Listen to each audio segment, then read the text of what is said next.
오늘 우리에게 주시는 하나님의 말씀은 욥기 1장 20절로 21절 말씀입니다. 욥기 구약성경 욥기 1장 20절로 21절 말씀.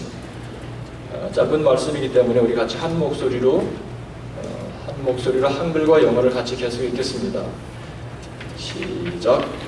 욥이 일어나 겉옷을 찢고 머리털을 밀고 땅에 엎드려 예배하며 이르되 내가 모태에서 알몸으로 나와 싸운즉 또한 알몸이 그리로 돌아가올지라. 주신 이도 여호와시오 거두신 이도 여호와시오니 여호와의 이름이 찬송을 받으실지니이다 하고. Then Job arose and tore his robe and shaved his head, and he fell to the ground and worshipped. And he said, Naked I came from my mother's womb, and naked I shall return there. The Lord gave, and the Lord has taken away. Blessed be the name of the Lord. 욥기 1장 20절로 21절 말씀 우리 같이 읽었습니다. 저는 주일 예배가 마치 매듭 짓는 것 같다 이런 생각을 가끔씩 말씀을 전하면서 하게 됩니다. 나무 중에는 매듭을 지으면서 자라는 나무가 대나무지요. 대나무는 나무도 뿌리도 이렇게 매듭을 짓는 게 대나무의 특징입니다. 매듭을 짓기 때문에 대나무는 잘 부러지지 않습니다. 얼마만큼 자라면 반드시 자란 만큼 정리를 하듯이 매듭을 딱 짓습니다. 그리고 그것을 기초로 다시 또 쌓아 올려서 또 얼마만큼 자라면 또 매듭을 짓습니다. 저는 주일 예배 특별히 하나님의 말씀을 듣는 이 말씀 시간은 마치 우리가 한 주간의 삶을 정리하고 내 삶을 내게 주셨던 말씀을 다시 한번 정리하는 매듭을 짓는 시간 같다 이런 생각을 하게 됩니다. 우리는 언제부턴가 제가 이 한 주간에 주셨던 큐티 말씀을 중심으로 하나님의 말씀을 나누게 되면서 더욱더 그런 생각을 하게 되는 것입니다. 한 주간 여러분 우리가 지난주부터 욥기서를 묵상했습니다. 한 주간 우리에게 주셨던 말씀들을 오늘 이 시간 제가 주님의 말씀을 선포하는 동안 지난 주간에 묵상했던 말씀을 다시 한번 여러분 매듭을 짓는, 다시 한번 하나님께서 나에게 주신 말씀을 결론을 내는, 그리고 그 주신 말씀을 통해 내가 새로운 한 주간을 다시 서게 되는 이런 매듭을 짓는 시간이 되시기를 바랍니다. 우리는 지난 주간부터 욥기를 묵상했는데요, 욥은 성경 속에서 고난의 사람으로 우리에게 잘 알려졌습니다. 고난의 사람 그러면 두말할 것 없이 우리는 욥을 떠올립니다.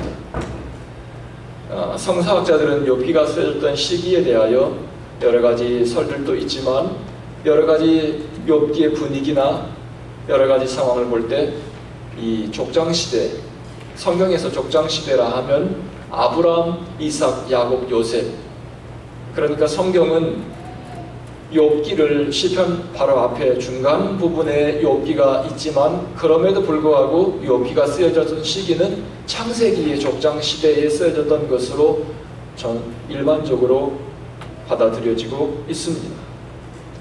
또 욥이 정말 실제 인물인지 마치 욥기를 읽다 보면 소설 속에 나오는 인물 같기도 하죠.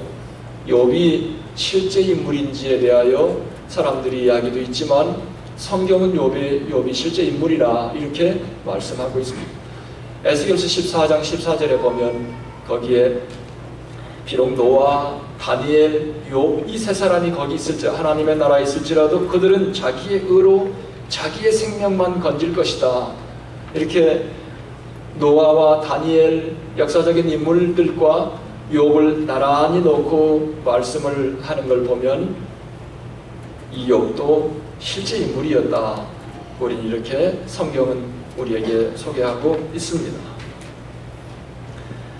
욥기 1장 3절에 보면 욥을 소개하면서 욥은 동방에서 가장 위대한 자, 개역개정 성경은 동방에서 가장 훌륭한 사람, 또 개역 성경은 동방에서 가장 큰 자, 이렇게 욥을 소개하고 있습니다. 그러나 욥은 정말로 불행스럽게도 하루아침에 그의 평생 쌓아올렸던 모든 업적이 무너지는 청천벽력 같은 그런 불운을 겪었던 사나이이기도 합니다. 그 많던 종들과 그가 많이 있었던 재산과 사랑하는 자녀들 10남매를 하루아침에 다 잃었던 참 가슴 아픈 이야기를, 삶의 이야기를 갖고 있는 사람입니다. 인간의 말로 표현하기 어려운 그 고난 속에서 그의 입에서 흘러나왔던 그 고백이 지난 주간 저의 마음속에 깊은 감동을 주었습니다. 나는 오늘 욥이 정말 그 고난의 한밤중을 보내며 그 고난의 밤에 그의 입에서 나왔던 두 마디 그 고백을 통해 내가 요동치 않으리, 이런 제목으로 여러분과 함께 오늘 하나님의 말씀을 나누려고 합니다. 도대체 세상이 흔들 수 없는, 도대체 고난이 그를 요동칠 수 없었던 욥의 마음속에 있었던 그 힘, 그 에너지, 여러분 그것에 오늘 우리 모두 생각을 좀 집중하자는 것입니다. 나는 어떻게 욥이 그 고난의 한밤중에 그처럼 담담할 수 있었을까? 도리어 욥의 그 고백 앞에 온 천지가 숨을 죽이는 듯한 그런 인상을 저는 욥기를 묵상하며 깨달았습니다. 욥의 세 친구들이 각지에서 사랑하는 친구가 그처럼 엄청난 재난 속에 있다는 소식을 듣고 다가왔지만 욥은 알아볼 수 없었습니다. 이전의 욥의 모습이 아니었습니다. 땅바닥에 앉아서 알아볼 수 없는 모습을 하고 있는 욥을 바라보며 그들은 일주일 동안 밤낮을 할 말을 잃어버렸다. 욥도 말이 없었고 욥의 친구들도 더 이상 그에게 위로할 말이 없었습니다. 나는 이것을 요란했던 세상이 욥의 고난 앞에 숨을 죽이고 있는 듯한 그런 느낌을 받았습니다. 욥이 겉옷을 찢고 성경은 머리털을 밀었다, 삭발을 한 거예요. 겉옷을, 욥이 얼마나 슬펐던지 이 욥의 슬픔을 이 간단한 세 구절로 이렇게 욥의 슬픔을 묘사해 놓았는데요. 겉옷을 찢었다, 그 다음에 머리털을 밀었다, 그 다음에 땅바닥에 엎드렸다. 욥의 처참한 슬픔을 성경은 그렇게 묘사하고 있습니다. 하지만 그는 그 슬픔의 밤중에 하나님께 예배했다. 이런 것들이 참 우리에게 깊은 인상을 주는 고백들입니다. 1장 20절에 보면 욥이 일어나 겉옷을 찢고 머리털을 밀고 땅에 엎드려 예배하며, 환난 속에 밀려왔던 슬픔이 욥을 더 이상 회생할 수 없도록 질식시켰지만 그는 무너지지 않았다. 오히려 그 순간에 엎드려 하나님 앞에 예배했다. 예배할 수 있었던 그 힘, 나는 그의 고백 속에서 그 힘을, 욥이 그 고난의 파도 속에 무너지지 않고 설 수 있었던 그 힘을 그의 고백 속에서 찾을 수 있었습니다. 욥은 그 고난의 파도를 넘어가며 그는 두 가지 고백을 합니다. 1장부터 2장 보면은 두 고백이 있는데, 첫 번째 고백은 1장 21절 우리가 읽었던 본문의 말씀, 내가 모태에서 알몸으로 나와 싸운즉 또한 알몸이 그리로 돌아가올지라. 주신이도 여호와시요 거두신이도 여호와시니 여호와의 이름이 찬송을 받을지니라. 여러분, 이것은 욥이 모든 걸 다 잃은 후에 그의 입에서 나온 고백이에요. 아마 저는 하나님께서 이 재산, 그의 모든 재산, 자식, 종들을 다 가져가신 것으로도 아직도 이 욥과 뭔가를 하실 때 남아 있었던 것 같아요. 그래서 욥이 그 다음에 욥이 겪어야 되었던 일은 머리끝에서 발끝까지 온 종기가 그의 몸을 다 몸이 막 썩어가고 있는 거예요. 재산과 종들과 10남매를 잃은 것으로도 부족했던 것 같다. 이제는 욥이 재산, 자식, 종, 이게 문제가 아니라 하나님 앞에 자기 목숨을 놓고 마지막 계산을 해야 될 것 같은, 어쩌면 욥은 그런 생각을 하지 않았을까, 이런 생각을 하게 되었습니다. 모든 희망이 막을 내렸습니다. 이제는 욥은 자신의 목숨을 하나님 앞에 내놓고 계산해야 될 것 같은, 그리고 그때 그의 아내는 비웃었습니다. 어쩌면 이렇게 성경 말씀은 그렇게 말했어요. 이래도 당신은 고고한 척 할 겁니까? 어떻게 당신 같은 사람에게 이런 재난이, 이런 고난이 있을 수 있습니까? 차라리 하나님을 저주하시오. 차라리 하나님을 저주하고 죽으시오. 이것이 욥의 아내의 저주 섞인 비웃음이었습니다. 그때 욥의 두 번째 고백은 우리에게 진한 감동을 줍니다.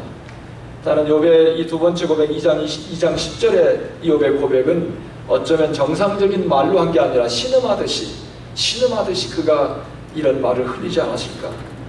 그가 이르되, 그대의 말이, 같이 읽어요. 시작. 한 어리석은 여자의 말 같도다. 우리가 하나님께 복을 받았은즉 화도 받지 아니하겠느냐 하고 이 모든 일에 욥이 입술로 범죄하지 아니하니라. 여러분, 이런 말 여러분 나올 것 같아요?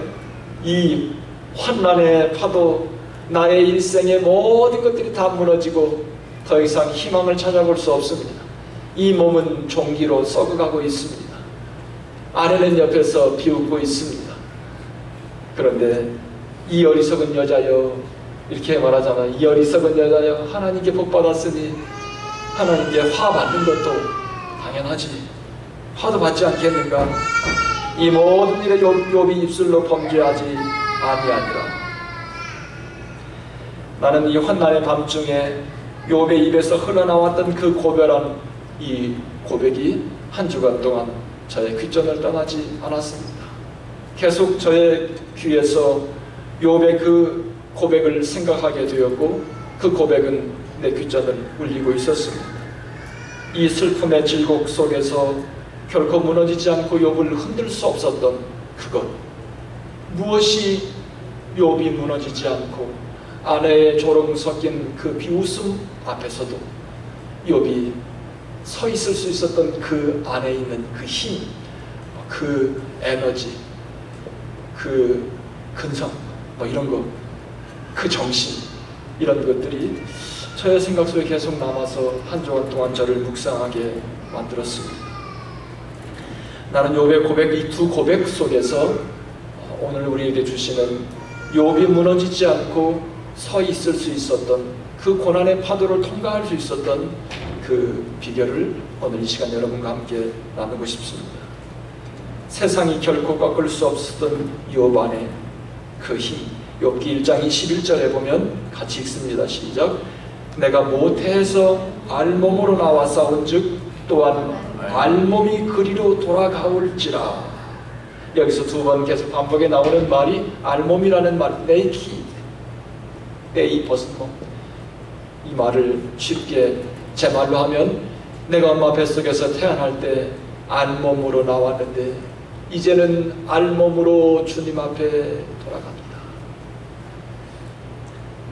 나는 이것을 보면서요, 이 알몸 스피릿이다, 알몸의 신학이다, 이런 생각을 했어요. 욥이 욥 될 수 있었던, 욥의 삶을 지켰던 그 힘, 그 저력은 욥의 마음속에 이 알몸의 정신. 욥이 어떤 사람인 줄 아십니까? 욥기 1장 3절에 보면 그는 동방에서 가장 동방에서 가장 훌륭한 사람, 동방에서 가장 큰 사람, 굿이라고 하지 않고 그레이티스트라고 했어요. 가장 위대한 사람이다. 근데 욥기 1장 3절에 욥을 소개하기 직전에 무슨 말을 하고 욥이 동방에서 가장 큰 사람이라고 말한 줄 아세요? 욥이 가졌던 재산을 소개한 다음에, 욥은 당시에 재산의 규모는 짐승으로 이렇게 했어요. 족장 시대야. 짐승이 몇 마리고 이렇게 쭉 말을 하고 나서 욥이 동방에서 가장 훌륭한 사람, 욥이 동방에서 가장 큰 사람이다. 그러니까 욥은 그냥 돈이나 모았던 부자가 아니란 말이에요. 그냥 그는 부자였다, 뭐 밀리언웨어였다 이렇게 말하지 않고 그가 많은 재산을 가지고 있었는데 그는 동방에서 가장 훌륭한 사람이었다. 그는 돈도 많이 있는 재력가였을 뿐만 아니라 온 동방에 있는 사람이 그를 존경하는 참 재력가요 훌륭한 명망이 있는 사람이었다. 뭐 이런 뜻이 아니겠어요? 그는 당시에 가장 잘 나가는 사람이었다. 그런데 저는 이 욥이 고백했던 욥기 1장 21절에 내가 알몸으로 모태에서 나왔는데 또한 이제 알몸으로 그리로 돌아간다. 그리고 1장 21절 계속 이어서 주신 자도 여호와시요 거두시는 이도 여호와시니 여호와의 이름이 찬송을 받으실지니라. 욥은 세상에서 남부러울 거 없이 모든 것을 다 갖고 있는 사람이었지만 어느 날 갑자기 그의 입에서 이 말이, 이 고백이 튀어나온 것이 아니라 저는 이 말씀을 묵상하며 이 고백을 묵상하며 이것은 욥의 삶의 근본이 되었던 고백이었다. 아쉬울 것 없이 모든 걸 가지고 있었던 사람이었지만 그는 늘 그의 마음속에 그 생각이 있었을 것이다. 저는 믿어요. 주님, 오늘날 내가 갖고 있는 이 모든 것이 어느 날 주님께서 나에게 주셔서 알몸으로 왔던 이 인생에게 많은 복을 부어주셔서 내가 많은 것을 가지고 있고 동방에서 나를 따라올 사람이 없을 만큼 내가 많은 재력의 규모를 갖고 있지만 어느 날 주님께서 주신 것도 주님이 주셨고 취하실 것도 주님이 취하시기 때문에 어느 날 주님께서 호련히 이 모든 것을 걷어가실 수도 있다는 사실을 욥은 늘 상기하고 있었지 않나. 저는 이 욥의 고백을 묵상하며 그 생각을 하게 되었습니다. 알몸으로 왔다가 알몸으로 돌아간다. 주신 자도 여호와시요 걷어가시는 분도 주님이다. 나는 이 말씀을 묵상하면서 욥의 생각 속에 이 청지기 정신, 청지기라는 말은 뭐예요? 일꾼이죠. 주인이 아니에요. 주인은 모든 걸 가지고 내 마음대로 할 수 있어요. 근데 청지기는 마음대로 할 수 없어요. 주인이 하라고 한 대로 해야 되는 것이 청지기 일꾼입니다. 청지기는 주인의 것을 맡아서 관리하는 일꾼입니다. 동방의 최고의 부자, 동방의 최고의 사람이었던 모든 걸 누렸던 이 욥은 언젠가 주님께서 이 모든 것을 취하고 알몸으로 돌아갈 수도 있다는 이 사실을 욥은 늘 기억하고 있었음을 저는 발견하게 되었습니다. 청지기 정신, 욥이 욥 될 수 있었던 그 환난의 파도 속에 흔들리지 않고 하나님 앞에 엎드려 예배 드릴 수 있었던 욥의 힘, 에너지, 이 정신, 능력은 바로 그의 마음속에 내가 갖고 있는 누리는 모든 것이 하나님께서 나에게 잠깐 맡겨놓으셨다는 이 청지기 정신, 스튜어드 스피릿, 이것이 그의 삶으로 하여금 흔들리지 않고 세상에 당당하게 서서 이 환난의 파도를 칼로질러 건너갈 수 있는 힘과 에너지였다. 저는 욥의 이 청지기 정신, 욥 안에 살아있었던 이 청지기 정신을 묵상하면서 우리가 애착이라는 게 있잖아요. 애착, 집착하는 것. 나는요, 이 애착이 많은 사람이에요. 뭔가 한번 내가 딱 내 손에 들어오면 저는 그걸 집착을 잘해요. 한번 내게 들어오면 나는 그것을 애지중지합니다. 우리 집사람이 내가 야드 작업을 많이 하기 때문에 동양마켓에 가서 햇볕을 가리는, 제가 유난히 저는 멜라닌 촉수가 잘 나와요. 이렇게 하얗기 때문에 금방 주근기 같은 게 막 튀어나요. 그래서 우리 집사람이 이렇게 이 한국의 주부들이 밖에 나가면 쓰는 이상한 모자를 사다 줬어요. 나는 그게 한 30불 하는 줄 알았어요. 나중에 알고 보니까 3불 50전이래요. 그걸 가지고 내가 애지중지 막 얼마나 귀하게 요긴하게 쓰는지요. 내 손에 들어오면, 여러분 우리 집에 오면은 우리 집에 물론 우리 돈 주고 산 것도 있지만 교환 교수님들이 갈 때 또 이거 쓸만합니다. 목사님 좀 쓰십시오 하고 주는 거, 또 이웃이 주는 것 중에서 쓸만하면 나는 우리 집에 놓고 막 닦고 애지중지 막 씁니다. 우리 집에 오면 빛나요. 10년도 넘게 우리 교우 중에 나에게 골프채를 하나 자기가 치던 채를 준 게 있어요. 중고예요. 그때 당시에도 뭘 다 이렇게 면이 다 달았었는데 내가 그걸 그냥 나는 그냥 그걸 내 평생 쳐야 될 마치 체인 모양 나는 그걸 애지중지해요. 그런데 우리 수요일날 골프 클럽 있잖아요. 레슨 선생님이 항상 볼 때마다 너 이 그립이 다 달아서 내가 바꿔주겠다. 수년 전서부터 그렇게 했는데요. 그냥 나 괜찮다. 이거 뭐 자주 치는 것도 아니고. 근데 어느 날은 그걸 갖다가 그냥 자기가 내 말 듣지 않고 그냥 자기가 자기 차에 실어버리고 가져갔어요. 그 다음에는 그립을 새 걸로 다 바꿔줬어요. 그런데 그리고 나서 나에게 묻는 게 너 쌤이라고 하는 사람 누군지 아니? 거기 원래 주인이 거기에다 표를 붙여 스티커를 딱 붙여놨어요. 쌤, 앳댄스 쌤이라고. 근데 이 쌤이라는 사람이 누군지 아네요. 앳댄스 유명한 사람이래요. 이 코카콜라, 아틀란타 코카콜라 본사 있잖아요. 그 코카콜라를 이 앳댄스 인근이 이쪽 지역의 책임자예요. 디스트리뷰터. 그 사람이 치던 채를 우리 교우 중에 어떤 분이 치고 자기가 그 사람도 중고채 받을 때 산 거야, 싸게. 자기가 치다가 또 나한테 물려줬어요. 나는 그걸 다 다른 거요. 애지중지. 그러니까 애착을 가져요. 뭐든지 내 손에 들어와서 버릴지를 몰라요. 애착을 갖고 집착을 하는데 나는 이 청지기 정신, 욥이 욥 될 수 있었던 그 저력, 그 힘, 그 에너지가 청지기 정신. 맡았다가 어느 날이고 내 손을 떠날 날이 있다. 언제부턴가 우리 집에서는 우리가 도네이션을 이렇게 잘합니다.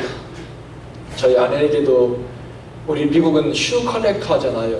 이렇게 신발을 모아서 이렇게 컬렉트해서 책도 컬렉트하고 클로딩도 컬렉트하고 그래서 구들에도 가고 이렇게 펀드레이징 하는 대로 쓰여집니다. 제가 저희 아내에게 우리 신발 적당히 신고 슈 컬렉터에 집어넣어야지. 우리가 신을 만큼 다 실어서 완전히 이렇게 다를 만큼 신고 거기다 집어넣으면 그 다음에 신는 사람은 어떻게 돼요? 못 신잖아요. 그러니까 신발도 클로딩도 우리가 적당히 신고 입고 이제 거기다 갖다 놔야 돼. 그래야 그런 넥스트사 쓰는 사람이 그거를 또 쓸 수 있잖아요. 나는 언제부턴가 우리 집에서 우리도 부지런히 좀 도네이션 하자. 나는 집착과 애착, 그 다음에 청지기 정신, 욥의 이 알몸으로 왔다가 알몸으로 갑니다. 주신 자도 하나님이요 걷어가신 이도 하나님이십니다. 그러므로 주님 찬송 받으시옵소서. 사랑하는 성도 여러분, 우리는 이 땅에 살아가며 내 삶이 정말로 욥처럼 무너지지 않고 어떤 파도야, 인생의 고난의 질곡의 파도야 몰려와라, 나를 덮어라, 내가 무너지지 않으리라. 이것은 여러분의 마음속에 주님 내 것은 아무것도 없습니다. 나는 알몸으로 왔다가 주님께서 부르면 알몸으로 주님 앞에 돌아갑니다. 이 알몸 스피릿이 있을 때 비로소 삶이 튼튼합니다. 여러분, 집착이 무서운 거예요. 아브라함이 이 집착이라고 하는 것, 애착은 어떤 때 우리의 삶의 활력소가 되지만 애착, 집착은 내 삶을 해치는 독소가 될 수도 있다. 아브라함이 100세에 얻은 아들이 이삭이지요. 여러분, 100세의 아들을 얻었으니 얼마나 애지중지겠어요. 손에 놓을 수가 없어. 이 아브라함과 사라는 90세 100세에 얻었으니 이거 뭡니까? 늑둥이야. 늑둥이라도 이거 진짜 이거 기적 같은 아들 이삭. 그런데 이삭이 축복의 자손이 되지 않고 점점 이 아브라함의 가문을 병들게 만드는 독소가 되고 있다는 사실을 하나님께서 아셨어요. 그래서 이 아브라함 가문에 내린 극약의 처방이 뭔 줄 아세요? 이삭을 번제물로 바쳐라. 이삭을 죽이는 거예요. 죽여서 하나님 앞에 제물로 드리라는 거예요. 이게 무슨 청천벽력입니까? 그런데 여러분 곰곰이 생각해 보세요. 만약에 아브라함이 하나님께서 명령하셨어도 그거 듣지 않을 수 있었어요. 그렇죠? 안 들은 척하고 그냥 한귀로 듣고 잠깐 동안만 기억 안 하려고 하다 보면 잊혀질 수 있어요. 그런데 만약에 아브라함이 그 하나님의 준엄한 명령을 순종하지 않고 이삭을 제물로 드리지 않았어요. 그랬더라면 아브라함이나 이삭이나 야곱이나 요셉은 팔레스타인의 한 먼지같이 왔다 먼지처럼 흔적 없이 사라지는 그런 늑둥이, 한때 아브라함이 품에 안고 사랑하다 끝나버린 한 시대의 인물로 끝났을 거예요. 그런데 아브라함은 하나님의 준엄한 명령에 순종했어요. 그래서 이삭을 하나님의 명령대로 번제물로 드리기 위해서 모리아 산에 올라가서 칼을 들고 내려치기 직전에 하나님께서 아브라함으로부터 그 마음을 확인한 후에 칼을 거두라 그랬어요. 그리고 이제는 이 죽음의 강을 건너서 아브라함의 품에 다시 돌아온 이삭은 옛날의 이삭이 아닙니다. 하나님께서 헨리 블랙바디 목사님은 이것을 독침을 뺀다, 이삭에게서 독침을 빼서 아브라함에게 다시 돌려주었다. 이것은 뭡니까? 집착, 애착을 버리고 하나님께 놓아드리는 거예요. 그때 비로소 이삭은 천만인의 복의 근원이 되는 조상이 될 수 있었습니다. 아브라함과 이삭에게 약속했던 천만인의 축복의 만민이 복을 받는 복의 근원이 되는, 단순히 아브라함의 자식으로서 늑둥이로서 한 시대에 서로 좋아하다 끝나버린 먼지 같은 인생이 아니라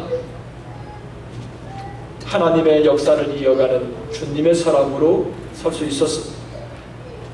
지나친 애착, 집착, 이것이 우리를 근심하게 만듭니다. 여러분, 자식에 대한 집착, 특히 한국 부모는 굉장하지요. 자식에 대한 집착이 우리로 하여금 우리의 삶을 포로로 만듭니다. 꼼짝 못해. 자식에 대한 집착, 애착은 우리로 하여금 근심하게 만듭니다. 그런데 오늘 말씀 욥을 통해 주시는 우리에게 준엄한 교훈은 하나님께서 주셨다가 하나님께서 걷어가신다는 거예요. 하나님께서 맡기셨다. 여기서는 하나님께서 우리에게 맡기셨다. 청직이다. 내가 주인이 아니라 나는 하나님께서 허락하시는 그 시간 동안 돌보고 서포트하고 감사하고 즐거워하고 행복하고, 그러면 내가 할 일 다 끝난 거예요. 우리는 얘가 결혼을 할 건지, 결혼을 해서 어떻게 행복하게 살 건지, 아기는 몇이나 낳을 건지, 나는 가서 아기를 키워줄 건지 온갖 생각을 다 하잖아요. 우리 집사람은 뭐 아기가 아들이 시집가면 나는 이제 식은밥 되게 생겼어요. 뭐 가서 이 2살 될 때까지는 키워둔다고 지금부터 뭐 난리를 떠니.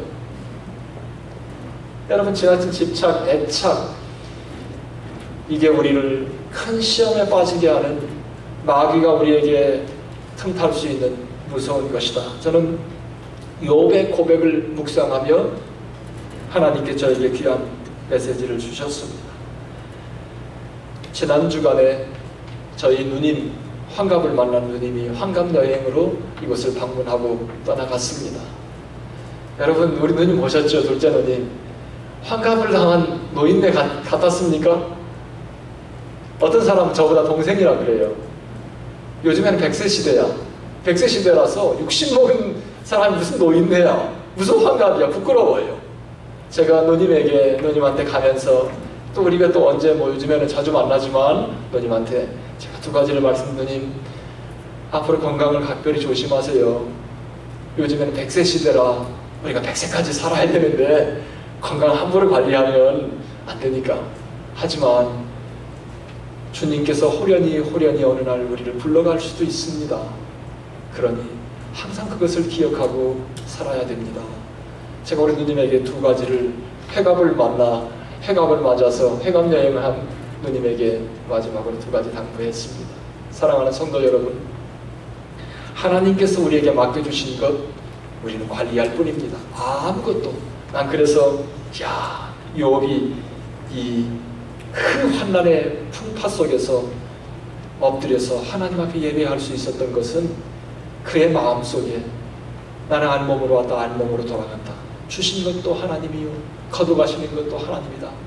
이 사상, 이 신앙이 욥의 삶 속에 기초를 이루고 있었다.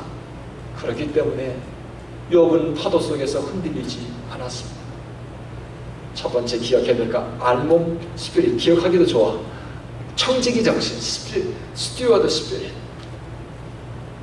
두 번째는 저는 예배 중심의 삶. 1장 20절에 보면 나는 욥이 무너지지 않을 수 있었던 욥의 힘이 되었던 그 에너지 파워가 1장 20절에 있었습니다. 욥이 일어나 겉옷을 찢고 머리털을 밀고 이 얼마나 처참해요. 그 가운데 뭐 했습니까? 땅에 엎드려 예배하며. 자, 예배가 얼마나 중요한지 내가 여러분과 함께 두 번째로 욥이 욥 될 수 있었던, 욥이 무너지지 않고 그 환난 풍파를 통과하며 그가 하나님 앞에 당당하게 설 수 있었던 두 번째 비결은 예배 중심의 삶이었음을 욥의 삶의 스토리를 통해 우리가 알 수 있는 것입니다. 여러분, 청천벽력 앞에 욥은 땅에 엎드렸다. 굉장히 슬펐는데 그때 땅에 엎드려서 하나님 앞에 예배했다. 나는 이것이 바로 욥과 우리의 차이라. 여러분, 이건 이 하르어택, 심장 마비가 일어날 만한 사건 아니에요? 아니면 뇌출혈, 이 충격이야. 이 뭐 종들이 다 죽고 하루아침에 막 재산을 다 잃고 아무것도 없어. 그것뿐만이 아니라 10자식, 사랑하는 아들 7과 딸 3을 하루아침에 다 잃어버렸어. 이것은 심장 졸도할 일이에요. 그런데 그 순간에 땅에 엎드려 하나님 앞에 예배했던 것, 이것이 바로 우리와 욥의 차이가 아닌가, 뭐 이런 생각을 저는 이 말씀을 묵상하며 했습니다. 여러분, 이것은 욥이 그냥 어느 날 갑자기 이렇게 욥은 땅에 엎드려 예배했더라 이 한 줄로 표현했기 때문에 그게 아니에요. 저는 짧은 말씀 욥기 1장을 묵상하면서 예배는 욥의 삶의 중심에 있었습니다. 이 사실을 제가 발견했습니다. 욥은 하루를 예배로 시작해서 예배로 마쳤다. 예배는 하나님의 부르심에 대한 인간의 응답이라 이렇게 예배를 정의할 수 있습니다. 여러분, 주일이 되면 다 교회 가야 돼. 교회 안 가면 이 마음이 좀 이상해. 이게 뭡니까? 하나님의 부르심이야. 하나님이 부르니까 이곳에 와서 앉아서 하나님 앞에 예배를 드리는 것. 이게 바로 하나님의 부르심에 대한 인간의 응답이 예배다. 욥은 늘 하나님 앞에 서기를 힘썼음을 욥기 1장을 통해 알 수 있는데요. 욥은 이제 자식들이 10자식이 있는데 아들 7과 딸 3. 아들들이 생일이 되면 잔치를 배설하고 온 형제들을 다 불러서 잔치를 하고 나면 욥은 아침 일찍 일어나서 10자식 한 사람 한 사람 이름으로 번제를 드렸다. 구약시대에 번제는 하나님 앞에 예배 드리는 거예요. 욥이 그의 삶 속에서 예배를 얼마나 중요하게 알았는지, 자식들이 생일잔치를 하고 나면 혹시 하나님 앞에 죄를 지었을까 걱정이 돼서 한 사람 한 사람 불러다가 그들의 이름으로 하나님 앞에 예배를 드린 거예요. 한 사람 한 사람, 첫째, 둘째, 셋째. 욥의 삶의 중심에 하나님께 예배드리는 것이 그의 삶의 중심에 있었다. 환난 속에서 욥이 무너지지 않고 견고하게 서 있을 수 있었던 그 비결, 그 힘과 에너지는 바로 이 예배에 있었다. 저는 믿습니다. 예배는 욥의 일상이었다. 이 청천벽력 앞에 땅에 엎드려 하나님께 예배 드릴 수 있었던 것, 평소에 훈련되지 않았으면 그렇게 할 수 없다는 것입니다. 어떻게 그 순간에 하나님 앞에 예배 드릴 수 있습니까? 나는 결국 일생 동안 욥이 하나님께 예배를 드린 것 같지만 결국은 그 예배가 욥의 일생이 흔들리지 않도록 견고하게 지켜주셨다. 사랑하는 성도 여러분, 주일이 되면 주일이 빨리도 돌아오네 이렇게 할 수도 있죠.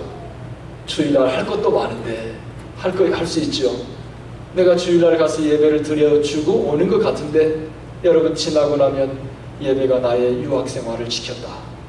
예배가 고단한 이민자의 삶을 흩어지지 않게 매 주일마다 하나님 앞에 가서 예배드리고 예배드림으로 그 예배가 나를 지켰다.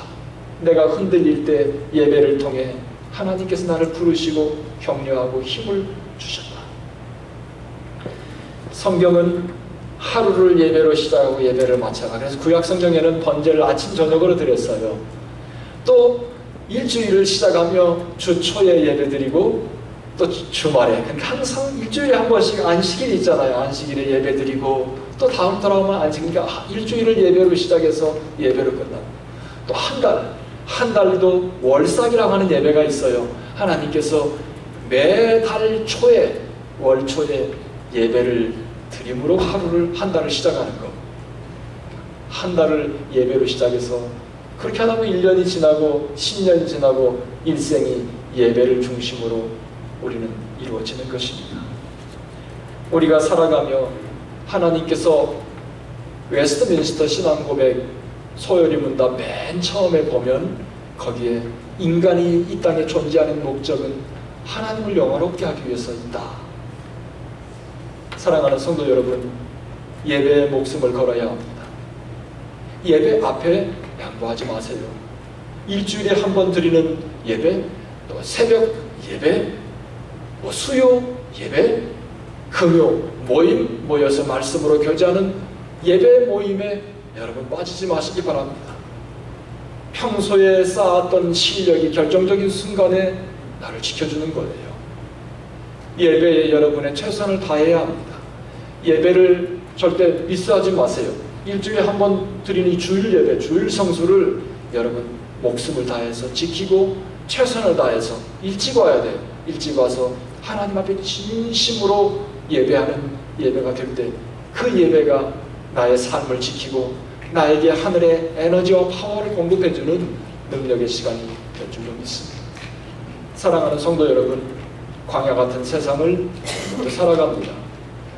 유학생들 공부하며 이민자들대로, 학자는 학자들대로 우리는 산 넘어 산인 이 광야 같은 인생을 살아가고 있습니다. 나는 오늘 이 시간 풍파 속에서 욥의 입에서 나왔던 그 고백 속에 욥의 인생을 지켰던 그 에너지, 힘, 파워 두 가지. 하나님 알몸으로 왔다. 알몸으로 갑니다. 일생 살아가며 알몸 스피릿, 알몸의 정신, 알몸의 신앙을 꼭 기억하고 살아야 합니다. 두 번째는 하나님 앞에 예배가 얼마나 소중한가. 평소에 예배를 늘 드림으로 여러분의 삶을 통해 하나님께 영광 돌리며 삶을 세워나가고 삶을 지켜나가는 여러분 되시기를 주님의 이름으로 축원합니다. 기도하겠습니다.